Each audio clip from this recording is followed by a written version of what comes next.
भारत की intelligence agencies ने ये कभी नहीं सोचा होगा कि अमेरिका का एक एनजीओ जम्मू कश्मीर में इतनी आसानी से घुस जाएगा और उनको कानो कान खबर भी नहीं लगेगी।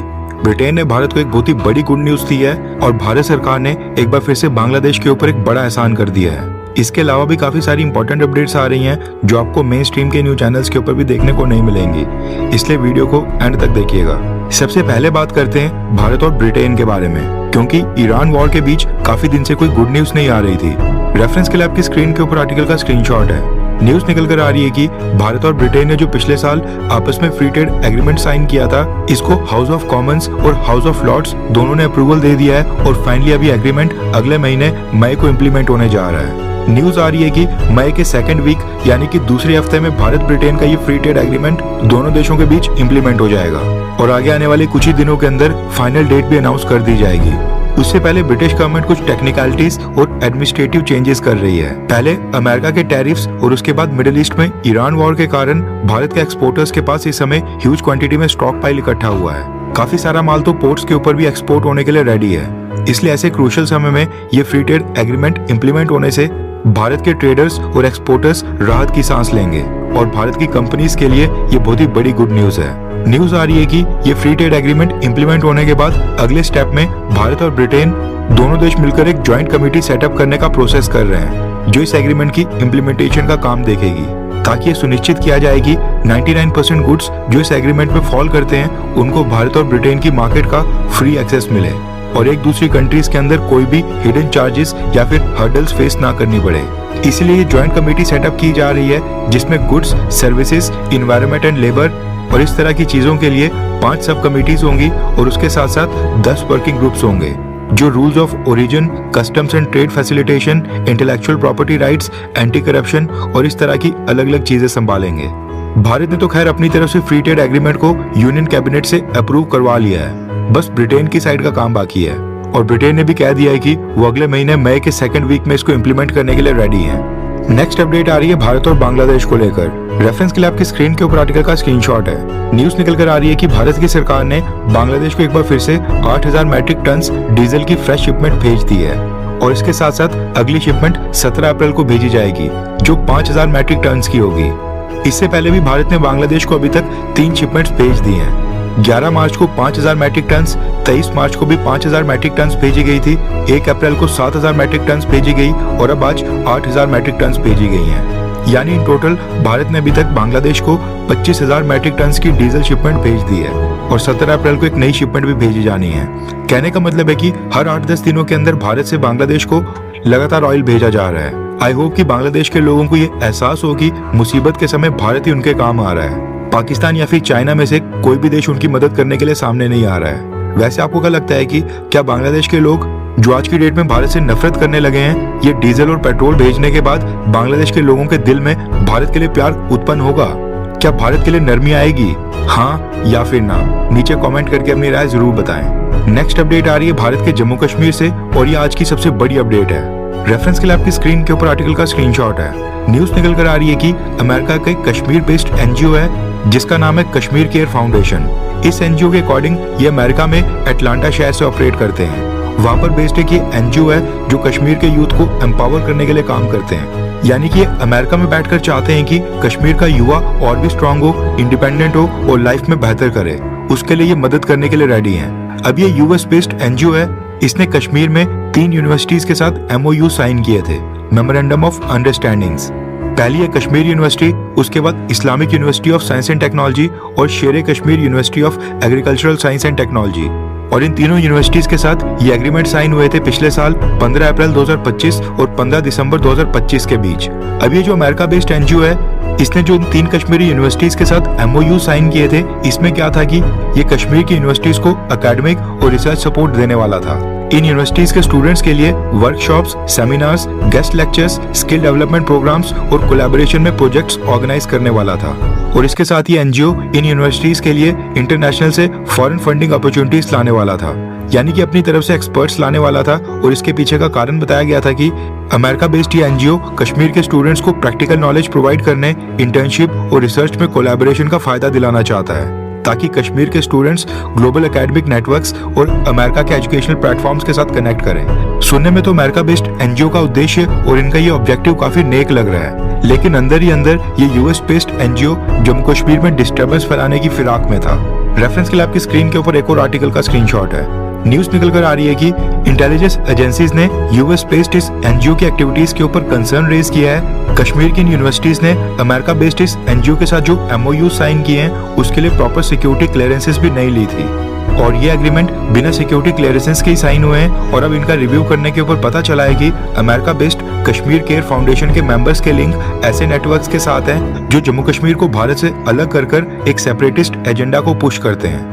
यानी कि अमेरिका में इस एनजीओ के साथ ऐसे व्यक्ति भी लिंक्ड हैं जो अलगाववाद को बढ़ावा देते हैं और जम्मू कश्मीर को भारत से अलग करना चाहते हैं। हो सकता है कि एनजीओ फ्यूचर में जम्मू कश्मीर के अंदर डिस्टर्बेंस फैलाने के उद्देश्य से इस एमओयू का गलत इस्तेमाल करे।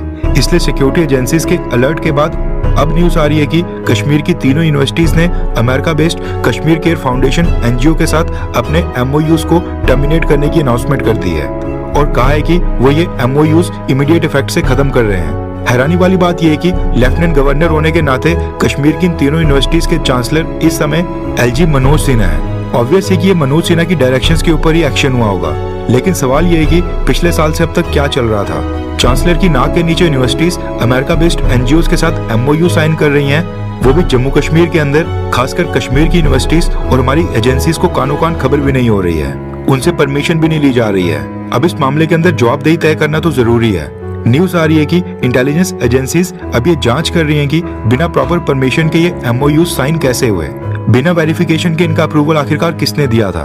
अब हम इस केस को पूरी तरह से फॉलो कर रहे हैं, जैसे कोई अपडेट आएगी तो आपको इन्फॉर्म कर देंगे।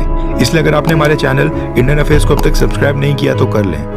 नेक्स्ट अपडेट आ रही है ईरान वॉर से संबंधित। जैसा कि हमने आपको बताया था कि पाकिस्तान में टॉक्स फेल होने के बाद यूएस प्रेसिडेंट डोनाल्ड ट्रंप ने फैसला किया है कि वो स्टेट ऑफ हॉर्मुज को पूरी तरह से ब्लॉक करेंगे ताकि कोई भी शिप ना ही स्टेट ऑफ हॉर्मुज से बाहर आए और ना ही एंटर हो।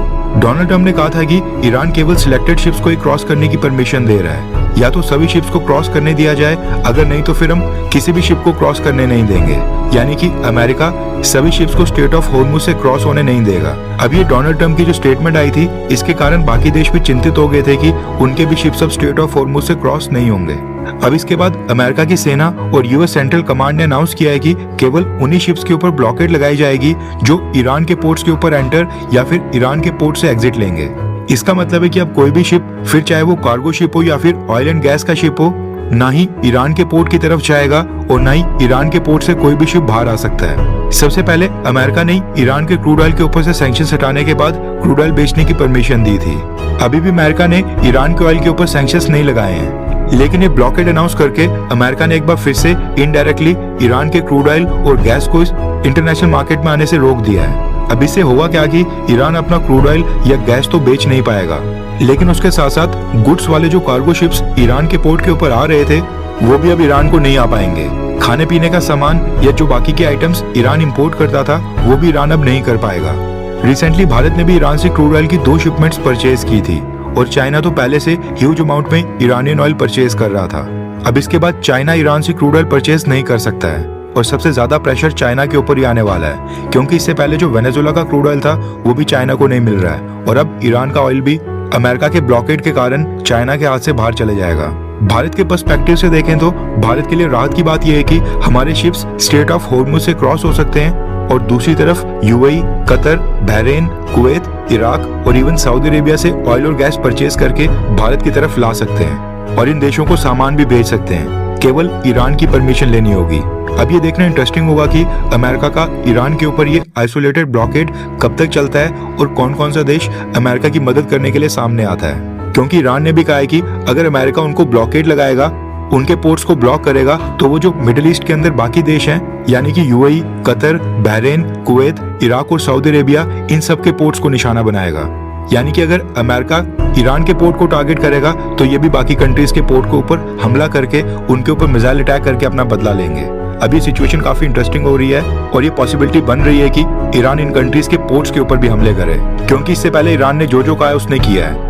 यहाँ तक अगर आपने हमारी वीडियो देख ली है तो इसका मतलब है कि आपको हमारी ये वीडियो काफी अच्छी लगी होगी। भारत की फॉरेन पॉलिसी, हमारी अर्थव्यवस्था और डिफेंस से संबंधित काफ़ी सारी इंपॉर्टेंट न्यूज़ होती हैं जो बाकी चैनल्स कवर नहीं कर रहे हैं या फिर बाकी चैनल्स मिस कर देते हैं। हम वो सारी इंपॉर्टेंट न्यूज़ कवर करने की कोशिश करते हैं। प्रॉब्लम ये है कि अब हम चीज़ों को थोड़ा और प्रोफेशनल लेवल के ऊपर लेना चाहते हैं, टीम को बड़ा करके चैनल के ऊपर अपग्रेड्स करना चाहते हैं ताकि और भी बेटर और प्रोफेशनल वीडियोस आपके लिए हम लाते रहें। हम चाहते हैं कि बेटर रिसर्च करके ग्लोबल थिंक टैंक्स की रिपोर्ट्स, इंटरनेशनल पॉलिसी पेपर्स और ग्लोबल लेवल के ऊपर भारत के लिए कौन सी चुनौतियां आ रही हैं उसको डिटेल में स्टडी करके आप तक और बेटर तरीके से पहुंचाया जाए। इसके लिए हमें रिसर्च, एडिटिंग और कंटेंट क्वालिटी को इम्प्रूव करना होगा और उसके लिए टीम भी एक्सपैंड करनी होगी। ऑनेस्टी के साथ मैं आपको बताना चाहता हूँ कि हमारे पास इस चैनल को नेक्स्ट लेवल के ऊपर लेने के लिए जुनून और जज्बा ये दोनों ही हैं। एक दिशा भी है जिसकी तरफ हम आगे बढ़ना चाहते हैं, लेकिन फंड्स की कमी आ रही है। हमें बस आपके सपोर्ट की जरूरत है जो आप हमारे चैनल का मेंबर बनकर हमें दिखा सकते हैं। हमने इंडियन अफेयर्स चैनल के ऊपर